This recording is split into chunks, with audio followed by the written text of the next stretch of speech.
নমস্কাৰ ৰাইজ, আজি এটা চিকেনৰ ৰেচিপি লৈ আহিছোঁ। এই ৰেচিপিটোৰ নাম হৈছে অমিতা চিকেন। তাৰ কাৰণে মই অকণমান অমিতা লৈছোঁ, কেইটুকুৰামান এনেকৈ সৰু সৰুকৈ কাটি লৈছোঁ। চিকেন আছে ইয়াত 180 গ্ৰামছ, আদা নহৰু পিচি লৈছোঁ এনেকৈ। তাৰপিছত পিঁয়াজ 3টামান এনেকৈ কাটি লৈছোঁ, 2টা জলকীয়া আছে।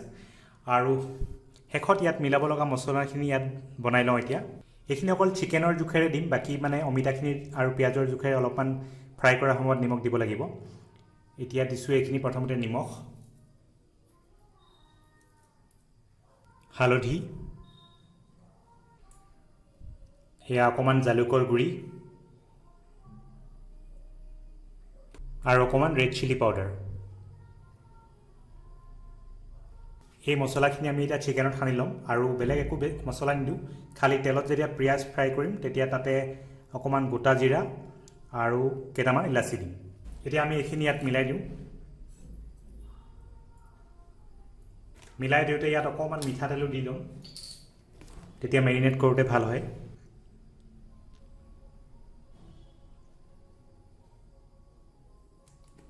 এইখিনি ধুনীয়াকৈ এতিয়া মিক্স কৰি দিম হাতেৰে।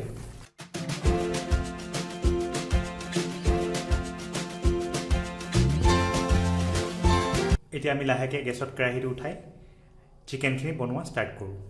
কেৰাহী গৰম হোৱাৰ লগে লগে ইয়াত মিঠাতেল দি দিম।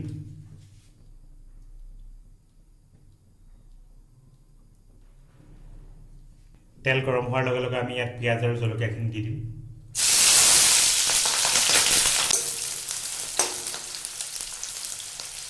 এতিয়া ইয়াত দি দিম অকণমান গোটা জিৰা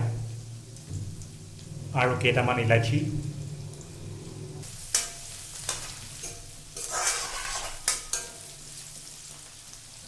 পিঁয়াজখিনি অকণমান ফ্ৰাই হোৱাৰ পিছত ইয়াত দি দিম পিচি থোৱা আদা নহৰুখিনি।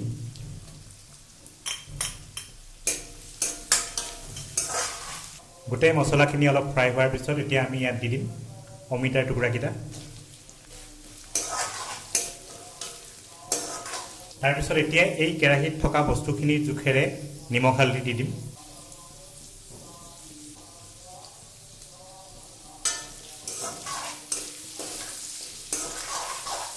তাৰ অলপ পিছতে এতিয়া চিকেনখিনিও ইয়াত বাকি দিম।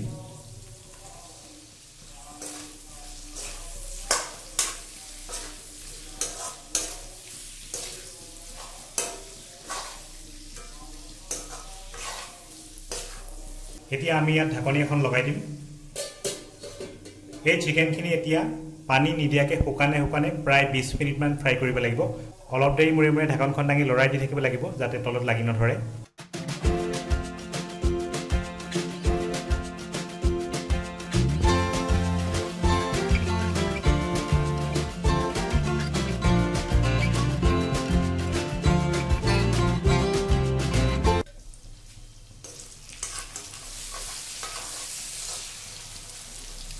এই চিকেনখিনি ধুনীয়াকৈ 20 মিনিট ফ্ৰাই কৰা হৈ গ'ল। ধুনীয়া এটা লুক আহিছে ফ্ৰাই কৰাৰ। এতিয়া আমি ইয়াত অকণকৈ পানী দি 3বাৰমান সিজাম। লাষ্টত পানীখিনি থাকিব নিদিওঁ, মানে শুকানেই হ'ব। কিন্তু এই পানী দি এনেকৈ সিজালে চিকেনখিনি ধুনীয়াকৈ চফ্ট হৈ সিজি যাব, লগতে অমিতাখিনিও বঢ়িয়া হ'ব।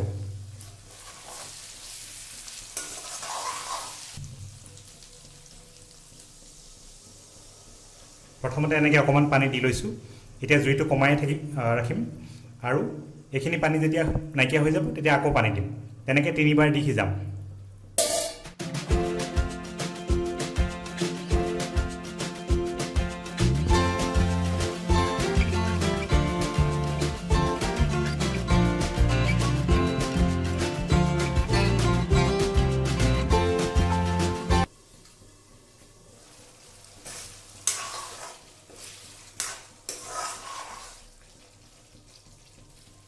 এয়া আমাৰ চিকেনখিনি 3বাৰ পানী দি সিজোৱা হৈ গ'ল।